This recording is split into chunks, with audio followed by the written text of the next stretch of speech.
auditory neuropathy. And I'm going to let,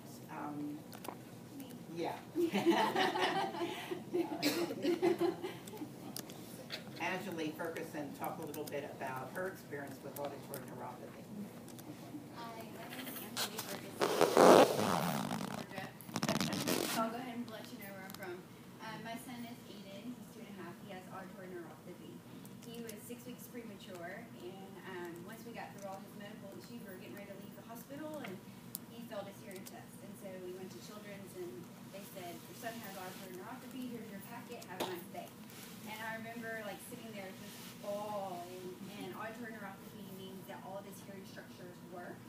It's the way his auditory nerve fires. So his hearing can actually fluctuate. So you can imagine it's been a big roller coaster for us because we've been on that whole thing, me and Shamal going back and forth. Because he can hear at speech level. He has moderate to severe.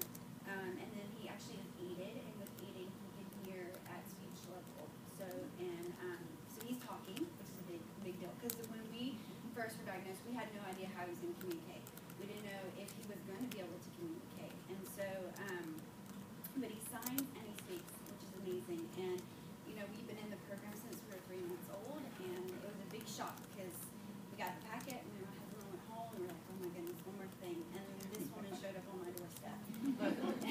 And she has been a blessing, and it's such, I feel so bad for all the new kids coming in that she's actually retiring because she has been an angel, and she's been there supporting us. And when we were doing home visits, I was like, why are we doing this?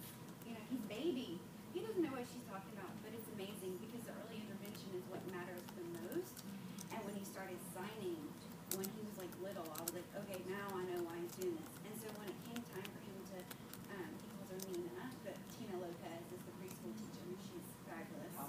She's a toddler, and so now he's in our classroom, and when he went in there, he was prepared. It was a nice transition because he'd been going to Shamal's class. They had circle time, even though they were babies, they didn't know what was going on.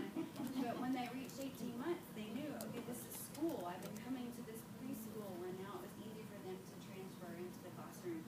And so I could talk for hours, and you don't want me to talk for hours about how fabulous this program is. And the blonde baby is mine, so I haven't noticed. He's Caucasian. Yeah, Caucasian. With blue eyes. Blue eyes.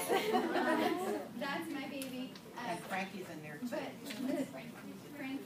And I'm going to leave you. I'm going to leave you on a funny note, but I mean, everybody that works at that school, the specialists, the teachers, they're like my second eyes, and I trust everything they say. There's things that I had no idea. And being a first-time mom, this was my first time, but it was only my only baby, so it was a huge shock for me, just being a new mother, and then with all of the everything else that came on top of that. So the family has been, the school is like my family, and I rely on them a whole lot. And then this woman here is amazing. She connects people together that you would never think. Mothers, it's like a support group. And I'll tell you this story about Lucia. And it's funny that we're back here together because the first time I went to baby group, I was a nervous wreck. Because I had a preemie and you're not supposed to take him out, and he's already 3 or 4 months old, and I kept telling Shamal, I can't take him out. What do you mean? You know. So she's like, no, bring him to the school, meet other women. So I packed everything possible. I had 2 bags, okay? And I come in, and the first time I've ever taken him out, he has a blowout diaper. And guess what is the one thing that I did not pack in my diaper? Baby wipes. And I was mortified, okay? Mortified. And this woman, I've never met her before a day in my life, was so sweet and so generous. She gave me her baby wipes, and I used every single one of them. And I felt so horrible. And so I was so embarrassed. I packed all up, and I was like, Shamal, I have to go home. I can't do this. You know? Now he has blowouts, and it's no big deal. I'm in the bathroom washing his pants, and we're like, go. But it was funny because then a few hours later, I was on the phone with my husband just in tears. I was like, I can't ever go back. I'm so embarrassed. I was this poor woman's baby wipes. What am I going to do? She shows up on my doorstep. And so it was so nice. She didn't have to do that. I mean, she could have just called me, but she came by my house, and she's like, are you okay? It's okay. Nobody's going to judge you. You know, you're going to be fine. And so that was the groundwork for this amazing program. And I'm so honored to have met her and to met Lucia. I love Frankie. I love all those little kids. They're like brothers and sisters. We've grown up together. And I feel so honored to be, like I said, I'm from Georgia, and this is an amazing experience. The first time I ever experienced this school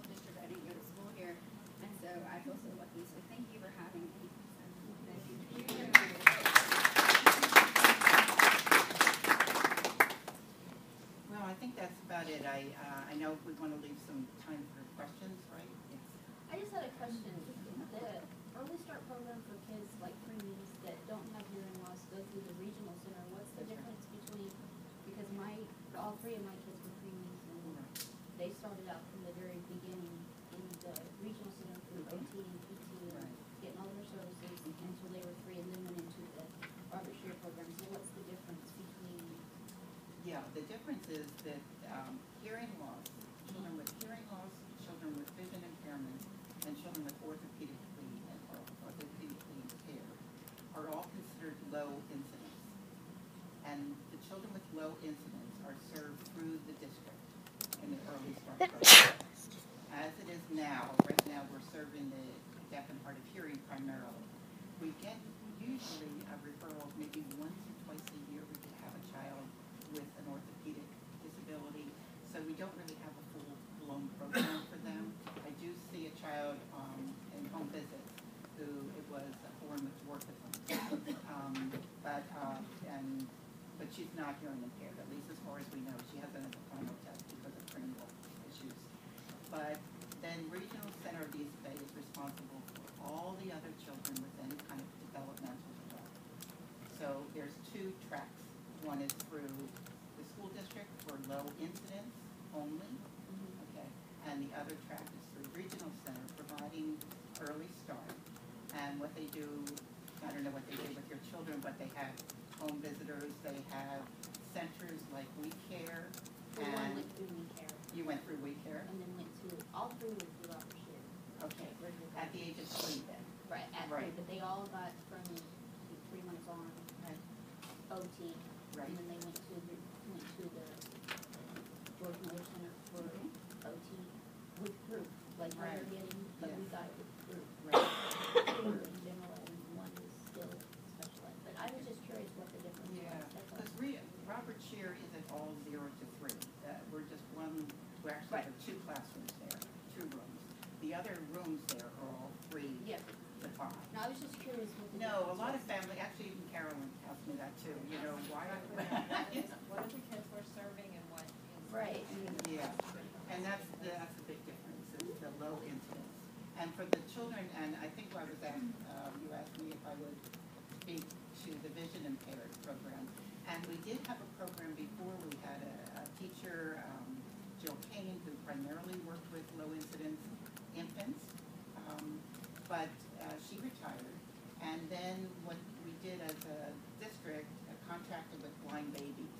So they actually work with all the children that are visually impaired.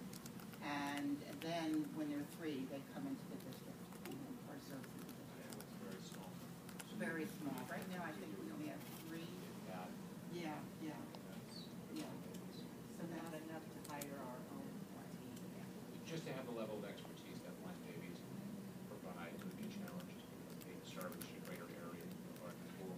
Right. And we have a memorandum of understanding that's part of our SALPO plan with the regional center that defines the services. And then also, of course, our obligation to transition from the ISFB to the IUP at age 3 for all these. The only exception I would have to what I separated out as 2 separate tracks is that there are children that are diagnosed with multiple handicaps.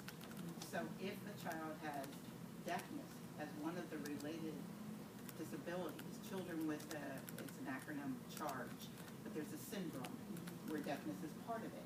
But it could be the major part of it. It could be a very, just one other service. So I would, in the past, this year I don't have any children with multiple handicaps, but last year I did, and I had 3. And so I would work in tandem with the regional center, because the regional center would have someone coming out to the home, providing developmental support, or they have an OT or a PT providing services.